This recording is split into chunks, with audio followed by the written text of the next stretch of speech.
2025 भर्तियों का वर्ष आज ही सुनिश्चित करें अपना सिलेक्शन और डाउनलोड करें तैयारी कर लो ऐप। कि मीन बेस्ड फॉर्मूला जो हम पहले से इस्तेमाल करते थे उसको जेड फॉर्मूला बोलते हैं। उसके अंदर जो सारा जो नॉर्मलाइजेशन होता था that was based on average marks. हर एक शिफ्ट के एवरेज मार्क्स के आधार पर मान लीजिए 3 शिफ्ट में परीक्षा हुई, एक शिफ्ट में एवरेज मार्क्स 55 रहे, दूसरी शिफ्ट में 50 रहे और तीसरी शिफ्ट में 45 रहे।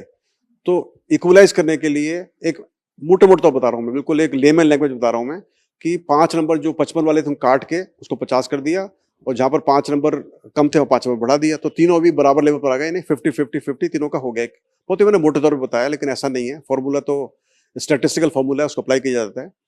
तो वो सिस्टम था। लेकिन क्या होता था कि जब उसको लगाते थे तो उसका जो इम्पैक्ट होता था वो एवरेज वैल्यूज पे ज्यादा होता था और जो टॉप वैल्यूज होती है लो वैल्यूज होती है उसमें कम होता था।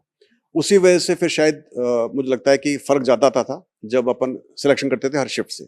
इसी वजह से पशु परिचर के अंदर कुछ शिफ्ट से बहुत ज्यादा बच्चे सेलेक्ट हो गए और कुछ शिफ्ट से बच्चे कम सेलेक्ट हुए।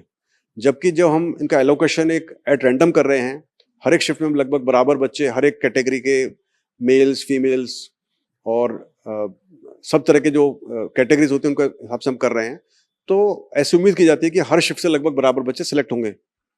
यदि मान लीजिए 6 लाख बच्चे परीक्षा में बैठ रहे हैं, 6000 वैकेंसी हैं और हर शिफ्ट में मान लो 1-1 लाख बच्चे प्रेजेंट होते हैं, उपस्थित होते हैं, तो एक सोचने वाली बात है कि उस समय हर शिफ्ट से लगभग 1000 बच्चे सेलेक्ट होने चाहिए, तब 6000 बच्चे हो जाएंगे।